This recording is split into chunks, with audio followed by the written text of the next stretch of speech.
The desert stretched endlessly beneath the burning afternoon sun. Waves of heat shimmered across the dry land, blurring the distance between the rocky hills and the horizon. The wind blew slow and heavy, carrying the faint rattle of sagebrush and the lonely cry of a hawk above. Jackson Colt, the owner of Rocky Ranch, rode his horse through the silence, his hat tilted low to shield his eyes from the glare. He'd been out since dawn, checking fences, rounding stray cattle, and his body was heavy with exhaustion. Still, he preferred the emptiness of the desert to the chaos of the nearby town. Out here, a man could think. As he guided his horse down a narrow trail between the rocks, something cut through the silence, a faint, broken sound. It wasn't the wind. It wasn't an animal. It was a voice, weak, trembling. "It's too big. It hurts." Jackson froze in the saddle, head snapping toward the direction of the sound. His instincts sharpened instantly.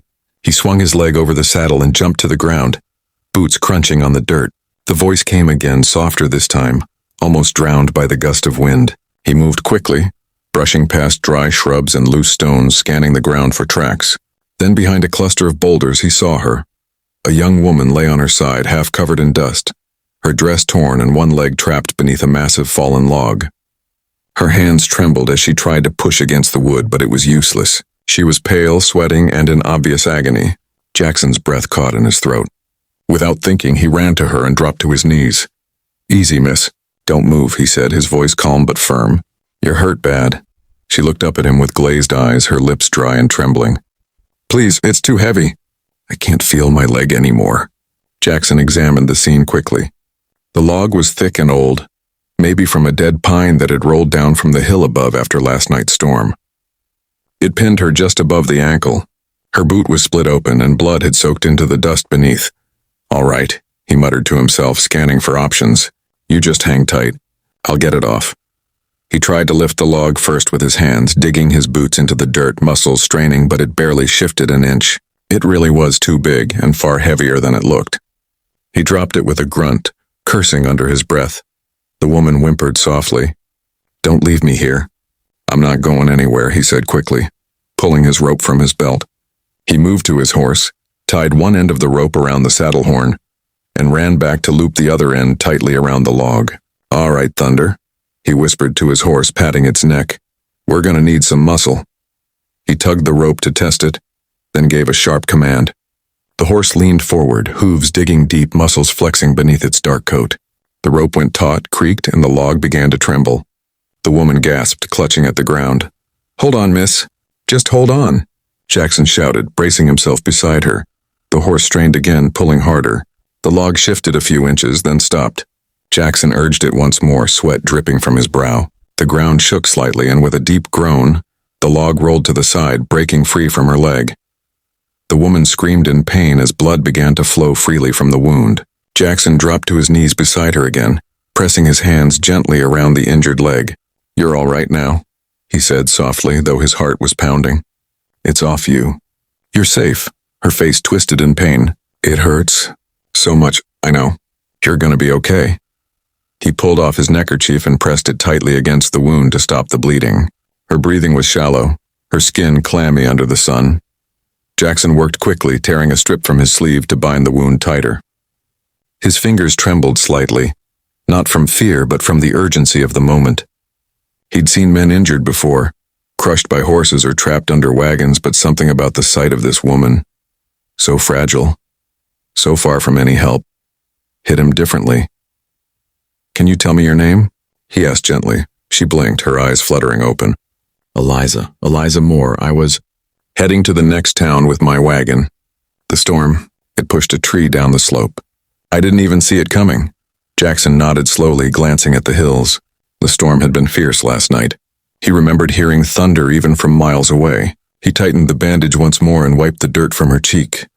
"All right, Eliza, we'll get you out of here. My ranch ain't far. You can rest there till we fetch a doctor." Her hand caught his wrist weakly. "Please, don't leave me." He met her gaze and gave a small nod. "I won't." For a moment, the desert seemed to still. Only the soft sound of the wind moved between them. Jackson could feel her pulse faintly against his fingers, weak but still there. He knew time was short. The blood loss was too much. He needed to move fast. He lifted her carefully, wrapping his arm around her shoulders. She cried out as her leg shifted and he steadied her gently. Easy now. Just breathe. I've got you. He carried her to his horse, the sun dipping lower behind the ridges. Dust swirled around their boots. When he set her on the saddle, her head drooped against his chest. Jackson felt a strange weight in his heart. Something more than pity, something protective. Let's get you home, he murmured, climbing up behind her. He wrapped one arm around her waist, took the reins with the other, and urged the horse forward into the burning glow of the evening. The desert swallowed their silhouettes, a wounded stranger and the rancher who'd found her, riding toward the promise of safety. Jackson guided the horse carefully through the rocky trail as dusk deepened over the desert. The horizon burned orange and red, the last light of day slipping behind the ridges. Eliza lay limp against his chest, her breathing shallow, her skin fever-warm. Every few minutes he glanced down to check her face, fear twisting his gut a little tighter each time. He could tell something wasn't right. The blood had slowed, but her pulse was weak and her skin had turned pale as bone. Hold on, Eliza, he whispered against the wind. We're almost there. But even as he said it, a memory struck him like a hammer, the faint, unnatural swelling around her ankle, and those 2 tiny puncture marks he had glimpsed when he'd bandaged her. A cold realization crept up his spine. That wasn't just a wound from the log. That was a snake bite. He pulled hard on the reins, bringing the horse to an abrupt stop. Dust swirled around them, and the sudden silence of the desert felt heavy. He jumped down, his boots hitting the ground hard, then lifted her gently into his arms and laid her on the dry grass beside the trail. Her head rolled to the side and her eyes fluttered open weakly. Jackson, what's happening? She whispered. He crouched beside her, untying the makeshift bandage and pulling it back just enough to look. The sight confirmed his fear. The skin around the bite was red, swollen, and spreading fast. He cursed under his breath. You've been bitten, Eliza. Rattler, most likely. The log must have pinned you after it struck. She blinked, trying to process his words, her voice trembling. Is it bad? He hesitated, then met her gaze. It's bad if I don't act now. Without wasting another second, he tore another piece from his shirt and tied it above the bite as a makeshift tourniquet. Then he did what instinct told him to do, what he'd seen old ranch hands do in moments of desperation out on the range.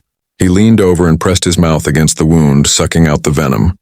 The bitter, metallic taste hit his tongue instantly and he spat it out, then did it again, drawing out as much as he could, ignoring the ache in his jaw and the pounding of his heart. Eliza's hand twitched weakly, her voice catching in a half-gasp of pain. Jackson, what are you? Saving your life, he muttered, not looking up. He worked faster, spitting again and again until the blood began to look clearer. Then he pressed his hand over the wound, applying pressure to slow the bleeding. The desert was silent except for the whisper of wind and Eliza's uneven breathing. Jackson could hear his own heartbeat thundering in his ears. Time seemed to blur, seconds stretching into minutes, minutes into something endless. Finally, when he was sure he'd drawn out as much venom as he could, he sat back, breathless, his hands shaking slightly. Eliza lay still, her chest rising and falling slowly. Her face had regained a touch of color, and her breathing, though shallow, was steadier.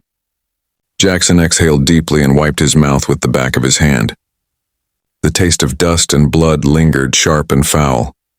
You're gonna make it, he said softly, as much to himself as to her. Her eyes opened again, faint but focused. You didn't have to do that. Yeah, I did, he replied simply. Couldn't just let you die out here.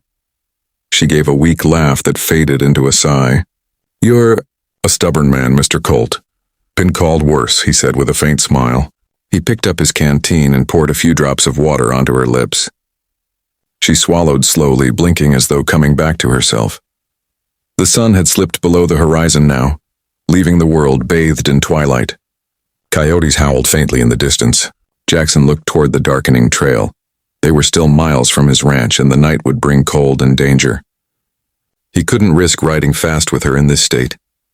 He gathered some dry brush nearby and struck a match, building a small fire. The flickering flames threw soft light over their faces. Eliza rested against his coat, eyes half closed. Jackson checked her pulse again, still weak but steady. Relief washed over him.